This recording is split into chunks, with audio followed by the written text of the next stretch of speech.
কি রে, দুটো বাসন মাজতে তো সারা সকাল কাবার করে দিলি। রান্না বান্না কি আজ হবে নাকি পেটে গামছা বেঁধে বসে থাকবো? এই তো হয়ে এসেছে মা, ভাতটা বসিয়ে দিয়েই এসেছি। এবার গিয়ে বাকি রান্নাটুকু করে নেব।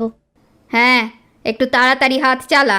রূপে তো একেবারে লক্ষ্মী, তার মধ্যে ঘরের কাজটুকুও না পারলে বিয়ে হবেটা কি করে শুনি? কতদিন আর বাপের সংসারে বসে বসে খাবি? বাকি কথাগুলো আর কলির কানে ঢুকল না। গায়ের রং শ্যামলা বলে তার মা নাম রেখেছিল কৃষ্ণকলি। মা মারা গেছে যখন কলির বয়স 5।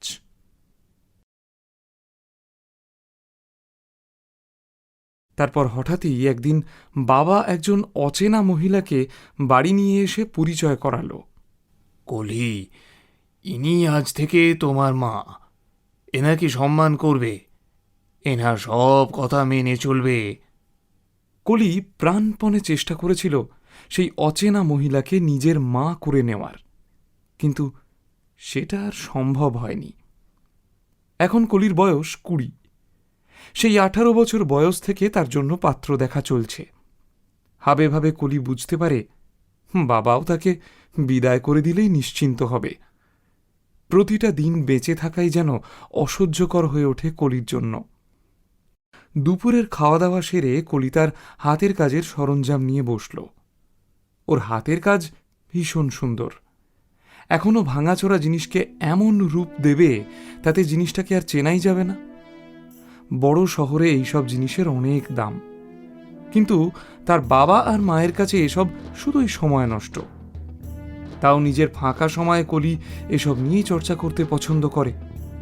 নিজের দুঃখটা ভুলে থাকতে এই তুলি ওর ভরসা। বছরে বেশ কয়েকবার গ্রাম সদরে শিল্প মেলা বসে। বিভিন্ন জায়গা থেকে শিল্পীরা সেখানে পসরা সাজায়। কলিও বার দুয়েক সেখানে গিয়েছিল। বিক্রিবাটা ভালোই হয়। আগামী 15 দিনের মধ্যে আবার এরকম একটা মেলা রয়েছে, তাই যত তাড়াতাড়ি সম্ভব হাত চালাতে লাগলো সে। মোলো যা, আবার এসব ভাঙাচোরা জিনিস নিয়ে বসলি তুই? বলি, কোন ভদ্র ঘরের মেয়েদের হাটে বসতে দেখেছিস তুই? এরকম চললে কোনো ভালো বাড়িতে বউ হতে পারবি? কলি আর জবাব দিতে পারল না। আগেরবারে তার সেই বিক্রির টাকাতেই ঘরের 1 মাসের রসদ জোগাড় হয়েছিল। এসব ছাড় তো, আমার পাটা একটুখানি টিপে দে। এই কাজটা শেষ করেই আসছি মা। রাগী মুখে একবার কলির দিকে তাকিয়ে তিনি চলে গেলেন সেখান থেকে। কলি বুঝল আজ রাতেই বাবার কানে এই কথাটা উঠবে। হলেও তাই।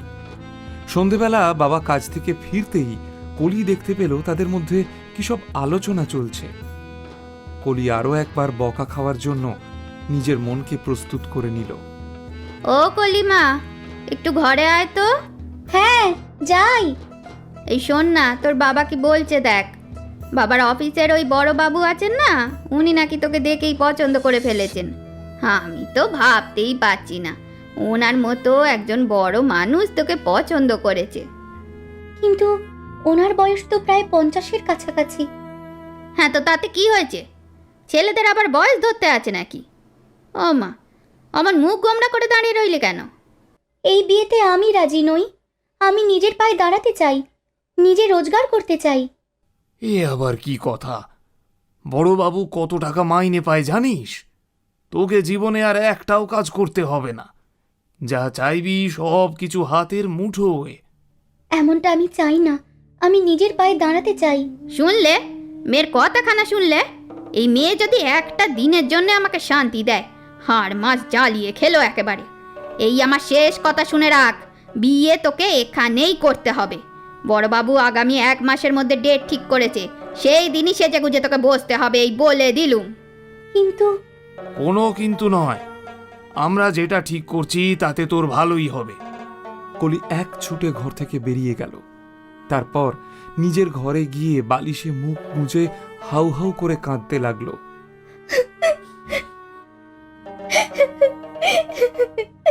আমি আর বাঁচতে চাই না, চাই না বাঁচতে।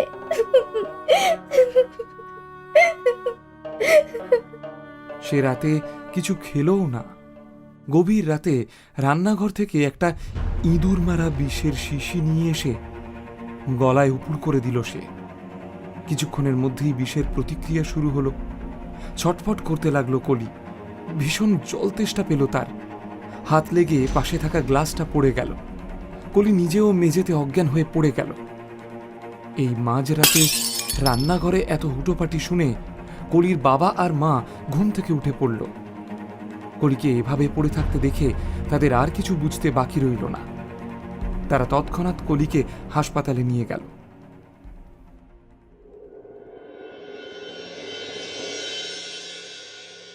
পরদিন কলির জ্ঞান ফিরল। এভাবে সমাজের কাছে নাক না কাটালেই কি চলছিল না? তোকে কি আমরা কম আদর যত্নে রেখেছি নাকি? যতই করো, এই মেয়ের আর মন পাওয়া যাবে না। মুখে আঁচল চাপা দিয়ে কাঁদতে শুরু করলেন তিনি। কলির এসব ভীষণ বিরক্ত লাগছিল। সে চুপ করে শুয়ে রইল। দেখ, আমি জানি এই বিয়েতে তুই রাজি নোস, কিন্তু বাবা হিসাবে আমার একটা কর্তব্য আছে। তোকে ভালো জায়গায় বিয়ে দিয়ে না যেতে পারলে আমি মরেও শান্তি পাবো না। তবে আমি তোকে একটা অপশন দিতে পারি। আগামী 1 মাসের মধ্যে যদি তুই কোনো ভালো ছেলেকে ভালোবেসে বিয়ে করতে চাস, তাহলে আমি নিজে দাঁড়িয়ে থেকে তোর বিয়ে দেব। কিন্তু এই সময়ের মধ্যে যদি অন্য কোনো ছেলে না থাকে, তাহলে আমার অফিসের বড় বাবুকেই কিন্তু তোকে বিয়ে করতে হবে। তুই কি রাজি? আমি রাজি। কলির মাথায় তখন ঘুরছিল, এই একটাই মাত্র সুযোগ আছে তার। এই সুযোগটা কি কাজে লাগাবে সে? 2 দিন পরে হাসপাতাল থেকে ছাড়া পেল সে।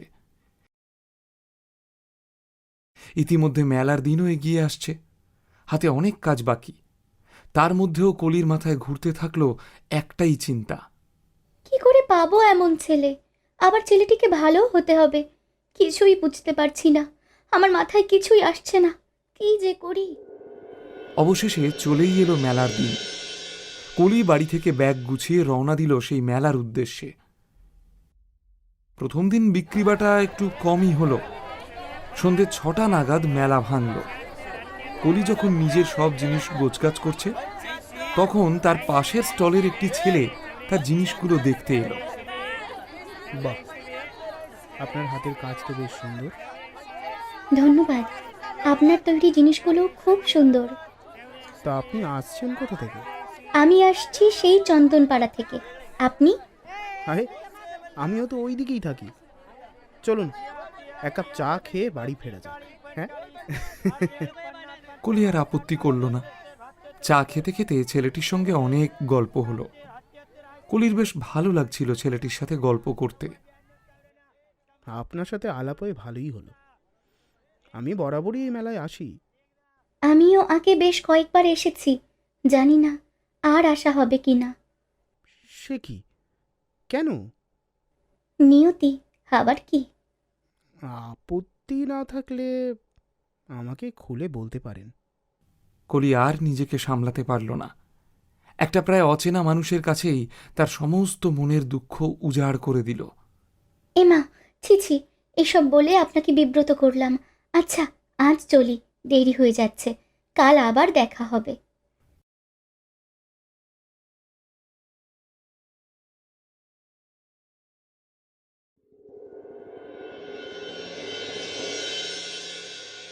তিন দিন ব্যাপী চলা এই মেলার আজ দ্বিতীয় দিন। কলি কালকের ঘটনায় বেশ লজ্জায় পড়ে গেছিল, কিন্তু রমেন নিজে থেকেই কলির সাথে কথা বলতে আসে। কি ব্যাপার, কেমন আছেন? ভালো আছি। কালকের ঘটনায় কিন্তু আমি দুঃখিত। আপনার সমস্যার একটা সমাধান কিন্তু আমার কাছে আছে। সমাধান? সে কি? দেখুন, আমার মা মৃত্যু পথযাত্রী। ডাক্তার জবাব দিয়ে দিয়েছে খুব বেশি দিন হলে 2 কিংবা 3 মাস। এখন আমার মা চান আমার বিয়ে দেখে যেতে, কিন্তু আমি এই মুহূর্তে বিয়ে করার জন্য মানসিকভাবে একেবারেই প্রস্তুত নই। আপনি যদি রাজি থাকেন, আপনার সাথে একটা ডিল করতে চাই। কিরকম ডিল? ধরুন 2 পরিবারের সম্মতিতেই বিয়েটা হলো, কিন্তু আমি এবং আপনি দুজনেই জানব বিয়েটা ভুয়ো। যতটা কম সম্ভব আয়োজন করে বিয়েটা সেরে ফেলব। তবে আমারও কিছু শর্ত আছে। এই বিয়েতে আপনার সঙ্গে আমার কোনো রকম শারীরিক সম্পর্ক হবে না। আপনার মা চলে যাওয়া অবধি আমি আপনার বাড়িতে থাকব, কিন্তু তারপরেই আমি সেখান থেকে চলে যাব। কোথায় যাব, কেন যাব, এই জাতীয় প্রশ্ন কিন্তু আমাকে করা যাবে না। আমি এক পায়ে রাজি। তাহলে ডিল ফাইনাল? ফাইনাল। কালকে এই মেলার শেষ দিন, কালকেই আপনি বাড়িতে কথা বলুন। পরশুদিনের মধ্যেই আপনি আমার বাড়িতে গিয়ে বাবার সাথে বাকি কথা ফাইনাল করে ফেলুন। বেশ, আমিও আর বিশেষ দেরি করতে চাইছি না।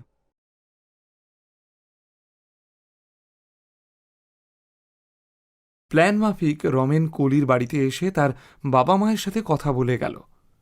রমেনকেও অপছন্দ করার মতো কোনো কারণ নেই, যথেষ্ট বড়লোক পরিবারের সন্তান, সেও একমাত্র ছেলে। কলি যে এরকম একটা ছেলে পেয়েছে তাতে তার বাবা মা যার পর নাই খুশি। 1 সপ্তাহের মধ্যেই তাদের বিয়ের দিন স্থির হয়ে গেল। কেবলমাত্র 2 পরিবার নিয়েই একদম ছোট করে একটা বিয়ের অনুষ্ঠানের আয়োজন হলো। পরদিন কলি রমেনের বাড়িতে এলো। কলি বাড়িতে আসতেই রমেন তাকে নিয়ে ঘরে চলে এলো। এ কি, আপনি দরজা বন্ধ করছেন কেন? আপনার সাথে আমার কিছু কথা আছে। বলুন। আপাতত আমাদের একটা ঘরেই থাকতে হবে, না হলে মায়ের সন্দেহ হবে। তবে চিন্তা করবেন না, আপনি খাটে শুয়ে পড়বেন। আমি নিজের জন্য নিচে বিছানার ব্যবস্থা করেই রেখেছি। আর একটা অনুরোধ করব, কয়েকটা দিন আমার মাকে নিজের মায়ের মতোই দেখভাল করতে পারবেন? আসলে আমি তো কাজে বেরিয়ে যাই, লোক থাকলেও সে তো আর নিজের লোকের মতো সেবা করবে না। আপনি যদি করতে পারেন তাহলে শেষ দিনগুলো অন্তত মায়ের ভালো কাটবে, এই আর কি। কলি মাথা নেড়ে সম্মতি জানালো।